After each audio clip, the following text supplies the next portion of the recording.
Telah saya sampaikan bahwa kita sedang mengulas sejarah dan perjalanan kita sampai detik ini. Selanjutnya mari kita simak dan dengarkan bersama. Dan Kiai Haji Muhammad Dado kami persilakan. Allahumma shalli wa sallim wa barik. Astaghfirullah kami asyakur. Astaghfirullah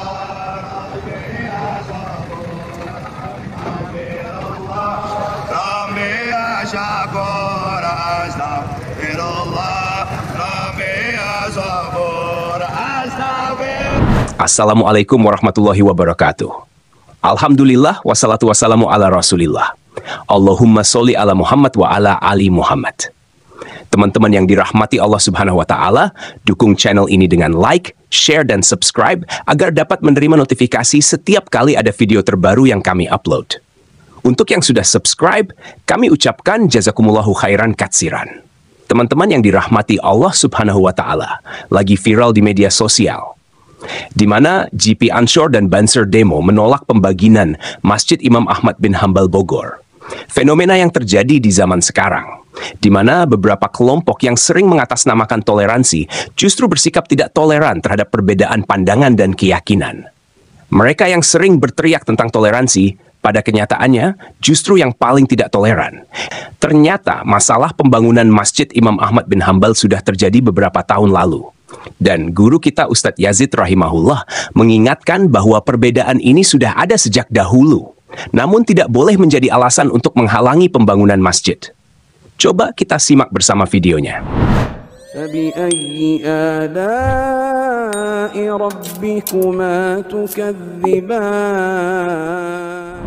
Ya Ustadz, apa hukum menghalang-halangi pendirian masjid atau bahkan menolaknya? Dan bolehkah kita mendoakan keburukan bagi mereka yang menghalang-halangi dan yang menolaknya? Alhamdulillah wassalatu wassalamu rasulullah.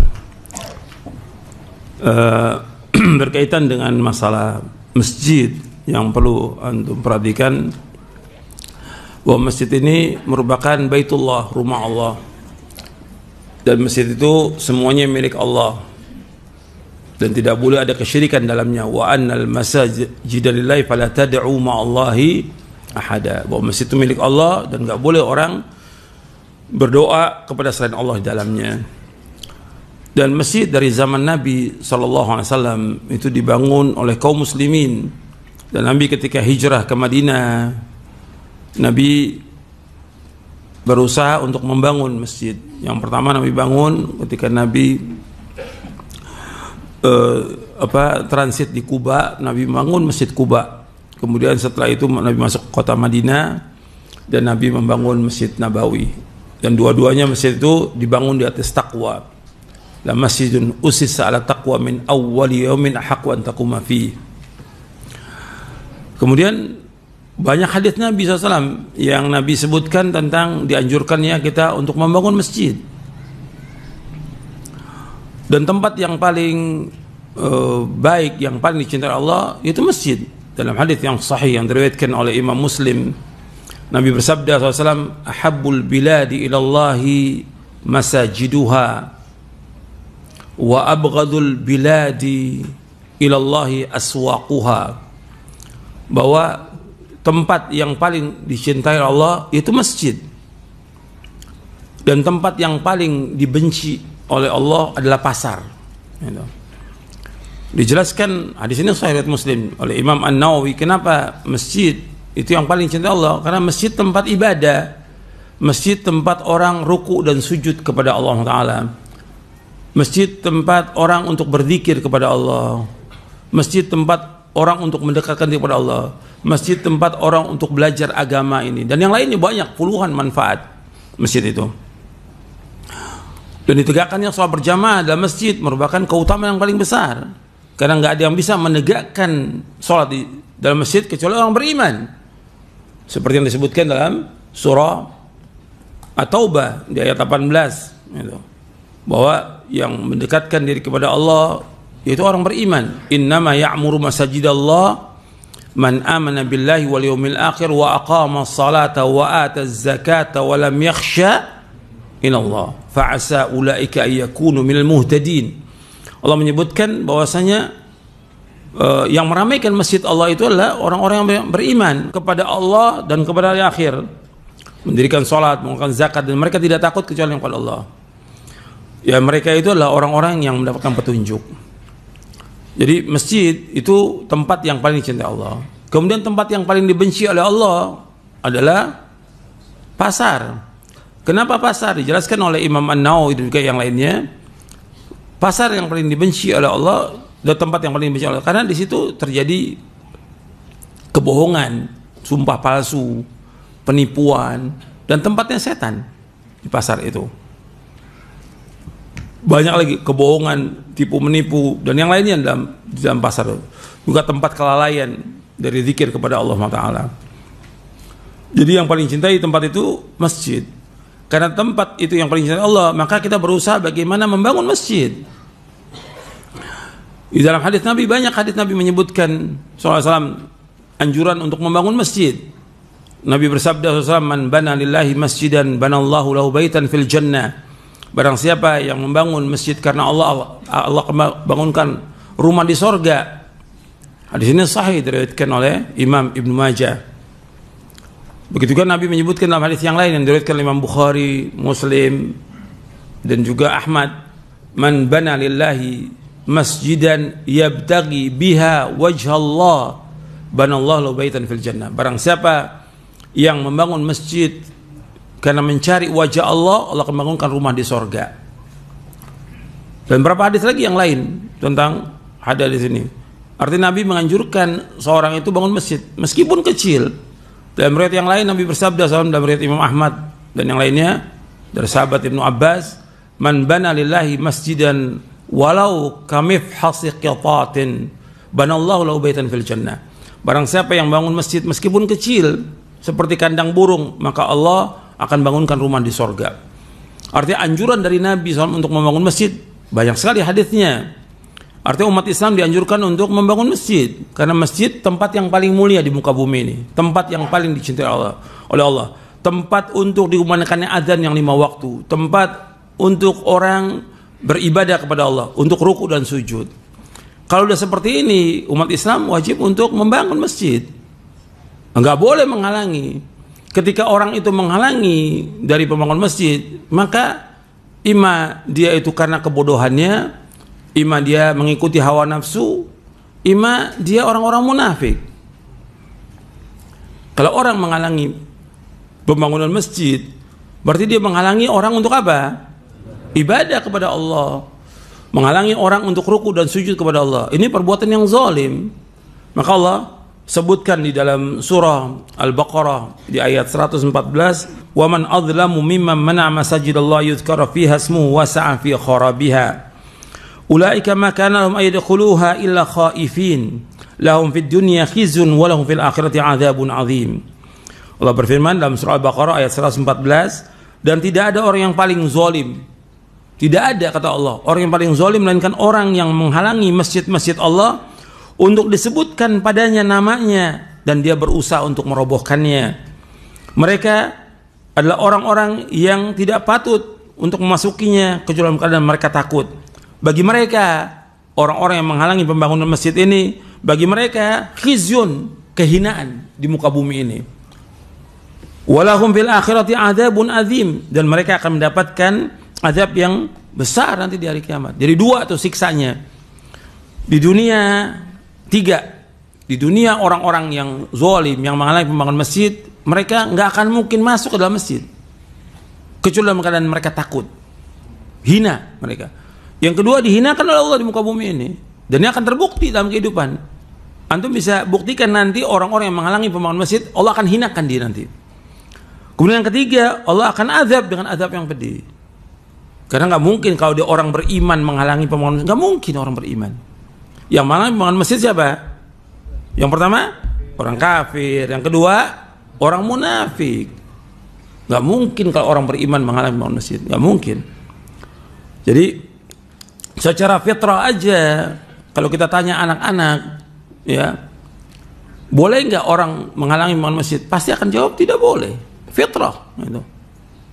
Jadi ketika menghalangi ini perbuatan kezoliman. Setiap kezoliman pasti akan dibalas oleh Allah. Yang pertama di dunia, yang kedua di akhirat. Dan Nabi menyebutkan sallallahu alaihi wasallam dalam hadis yang sahih, Nabi menyebutkan babani muajjalani uqubatuhuma ma'a ma yaddakhiru fil akhirah al-baghyu wal 'uquq. Kata Nabi ada dua dosa yang Allah akan cepatkan azabnya di dunia dan Allah juga akan azab di akhirat. Yang pertama al-baghyu, yaitu kezaliman. Yang kedua al-'uquq, durhaka kepada kedua orang tua. Jadi ada dua dosa yang Allah cepatkan azab di dunia dan tapi Allah akan azab juga di akhirat. Yang pertama kezaliman. Yang kedua durhaka kepada orang tua. Jadi menghalangi pembangunan masjid ini bukan kezaliman. Hal kezaliman ini berat hukumannya. Di dunia berat, kemudian juga dikubur dia berat, di akhirat juga berat. Nabi bersabda sallallahu alaihi wasallam, "Ittaqudz zulma fa inna zulma zulumatun yaumal qiyamah." Dalam hadis yang sahih diriwayatkan Imam Muslim, Nabi bersabda, "Ittaqudz zulma fa inna zulma zulumatun yaumal qiyamah." Hendaklah kalian hati-hati kepada kezaliman. Karena kezaliman itu merupakan kegelapan nanti pada hari kiamat. Pasti Allah akan balas, nggak mungkin nggak. Sekarang mungkin dia kuat, dia sebagai tokoh masyarakat, atau dia sebagai pejabat, atau dia sebagai aparat, kuat dia bisa menghalangi masjid. Tapi ingat, azab Allah itu pasti akan datang, cepat atau lambat. Orang itu pasti akan diazab Allah, nggak mungkin tidak. Kemudian apalagi ditambah dengan doanya orang dizolimi. Orang yang biasa sholat di situ atau yang punya tanahnya dan juga yang membangun masjid kemudian dihalangi, kalau dia berdoa makbul doanya, cepat atau lambat gitu. Dan itu berat buat orang-orang yang menzolimi itu. Makanya Nabi menyebutkan ittaqi da'watal mazlum fa innahu laisa bainahu wa bainallahi hijab. Hendaklah kalian hati-hati kepada doa yang dizolimi, karena doa yang dizolimi makbul, nggak ada hijab. Pasti, siapa aja yang menzolimi dia, siapa aja, apakah dia orang biasa, dia pejabat, dia aparat, dia tokoh, kalau dia berbuat zolim kemudian didoakan kepada orang itu kejelekan, ya pasti akan kena doa itu, cepat atau lambat gitu. Jadi wajib orang itu berhati-hati, karena bukan mustahil nanti akan kena kepada dirinya, kepada istrinya, kepada anaknya, kepada keturunannya. Karena perbuatan dosa dia mengakibatkan semuanya kena azabnya. Itu yang wajib dia berhati-hati. Jadi ketika orang menghalangi pembangunan masjid, itu dosanya bukan dosa kecil, dosa besar. Dan juga kalau dia orang beriman dan akalnya waras, kenapa masjid dilarang? Kenapa enggak tempat maksiat? Kenapa enggak tempat orang berzina, menyembah kepada selain Allah, tempat joget-joget, kenapa nggak dilarang? Kok masjid? Gitu. Ini berarti ada sesuatu yang nggak beres. Pertama yang nggak beres imannya. Yang kedua yang nggak beres akalnya. Yang ketiga yang nggak beres fitrahnya. Gitu. Ini berarti udah. Kalau imannya, masa orang beriman, masa orang Islam melarang orang bangun masjid? Coba deh cara berpikir dia. Kok masjid dilarang dibangun? Nggak masuk di akal. Kalau dia orang beriman, dia akan dukung. Kan Allah perintahkan wa ta'awanu 'alal birri wat taqwa wa la ta'awanu 'alal itsmi wal 'udwan. Kalian tolong menolong perbuatan baik dan takwa, dan jangan kalian tolong menolong perbuatan dosa dan permusuhan. Ini membangun masjid perbuatan baik atau bukan? Baik, bangun masjid. Takwa atau bukan? Takwa. Kenapa? Untuk orang ruku dan sujud. Kalau mereka beralasan masjid itu beda faham. Kalau beda faham, apakah perbedaan faham ini baru sekarang? Apa dari zaman dahulu? Dari zaman dahulu, dari 4 imam mazhab sudah ada perbedaan. Tapi mereka saling menghormati. Di Indonesia ini ada nggak perbedaan faham? Banyak. Ada banyak organisasi di Indonesia ini.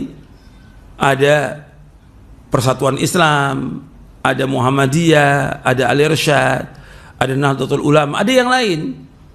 Tapi dari dulu mereka berbeda. Bangun nggak masjid mereka? Bangun, nggak ada yang saling menghalangi dari dulu. Bahkan ada masjid, saya pernah lihat di, kalau nggak salah di Pasuruan saya lihat. Itu 3 masjid, di Al-Irsyad, Nahdlatul Ulama, Muhammadiyah. Jumat ya masing-masing semuanya rame masjid itu. Nggak saling menjegal di antara mereka. Itu. Mesti kalau orang yang beriman dan juga akalnya waras dan fitrahnya masih benar, dia akan dukung pembangunan masjid, bukan menghalangi. Karena berat buat dia, dan itu bukan dosa kecil, dosa besar, dan itu akan kena dia nanti, pasti akan kena, nggak mungkin tidak, karena kezoliman. Kalau kezoliman pasti akan diazab oleh Allah. Yang paling pertama yang dia dapatkan dosa besar yaitu, kemudian nggak akan dapat petunjuk. Karena Allah menyebutkan dalam banyak ayat Al-Quran, Innallaha la yahdil qaumal zalimin. Allah tidak akan menunjuki, nggak akan dapat petunjuk orang yang zalim itu. Jadi gimana antum mendoa? Apa nggak sebaiknya antum doakan supaya dapat petunjuk? Allah mengatakan, Innallaha la yahdil qaumal zalimin. Allah nggak menunjuki orang berbuat zalim. Allah nggak menunjuki. Kok antum doakan supaya dapat petunjuk? Berarti apa yang pantas buat dia? Doakan apa? Diturunkan azab buat orang itu.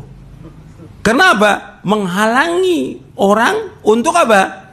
Untuk bangun masjid. Menghalangi orang untuk berzikir kepada Allah. Menghalangi orang untuk ruku dan sujud kepada Allah. Berat dosanya. Dan itu akan terus tuh kena azabnya. Pasti, nggak mungkin tidak, pasti gitu. Ini nas, dalil, bukan kata orang, dalil dari Quran, dalil dari hadis Nabi SAW. Dan pasti akan binasa. Tadi kan dibacakan oleh imam itu di akhir surah Nuh, wala tazididz zalimina illa tabara. Nggak akan menambah orang zalim kecuali apa? Kebinasaan. Pasti dia akan binasa. Pasti dia akan hancur. Pasti dia akan hina. Pasti akan disiksa oleh Allah. Pasti semuanya itu. Tinggal dia berpikir. Kalau dia tetap demikian, pasti Allah akan turunkan azab. Ya kita sebagai orang yang lemah, ya kita tetap berusaha menempuh jalur bagaimana supaya masjid itu bisa kebangun. Cara-cara kita nggak mau cara yang haram, kita cari yang halal. Artinya kita tempuh jalur hukum sesuai dengan negeri ini negeri hukum. Ketika itu tidak terpenuhi, ya kita serahkan kepada Allah. Karena kita nggak punya kemampuan kecuali pertolongan Allah Subhanahu wa Ta'ala. Ya saya pikir cukup sampai di sini kajian kita, mudah-mudahan bermanfaat. Wassallallahu Nabi Muhammadin sallallahu alaihi wa ala alihi wasallam. Teman-teman yang dirahmati Allah Subhanahu wa Ta'ala, Masya Allah. Ustadz Yazid rahimahullah dalam ceramahnya menyoroti pentingnya menjaga dan memperhatikan masjid sebagai Baitullah, rumah Allah yang sangat mulia. Masjid-masjid adalah milik Allah, tempat ibadah yang seharusnya bebas dari segala bentuk kesyirikan. Sejak zaman Nabi Muhammad SAW, pembangunan masjid telah menjadi prioritas, sebagaimana terlihat dari pendirian Masjid Quba dan Masjid Nabawi saat Nabi hijrah ke Madinah. Namun, Ustadz Yazid rahimahullah juga menegaskan bahwa menghalangi pembangunan masjid atau menghalangi orang dari beribadah di dalamnya merupakan bentuk kezoliman yang besar. Dalam Al-Quran, Allah menyebut orang yang menghalangi masjid sebagai orang yang sangat zolim, dan mereka akan mendapatkan azab yang besar, baik di dunia maupun di akhirat. Kezoliman semacam ini akan mendatangkan kehinaan di dunia dan siksaan yang pedih di akhirat. Dalam konteks perbedaan pandangan atau mazhab, Ustadz Yazid rahimahullah mengingatkan bahwa perbedaan ini sudah ada sejak dahulu, namun tidak boleh menjadi alasan untuk menghalangi pembangunan masjid. Sebaliknya, umat Islam seharusnya saling mendukung dalam hal ini. Ia juga menegaskan pentingnya menempuh jalur hukum yang benar jika terjadi perselisihan dan menyerahkan hasilnya kepada Allah. Ceramah ini menekankan pentingnya masjid dalam kehidupan umat Islam, serta bahaya besar dari menghalangi pembangunannya, mengingat sanksi berat yang dijanjikan Allah bagi pelaku kezoliman tersebut. Demikian video yang kita dapat bagikan kali ini. Semoga bisa memberikan pencerahan bagi kita semua. Mohon maaf jika ada kekurangan. Barakallahu fikum. Assalamualaikum warahmatullahi wabarakatuh.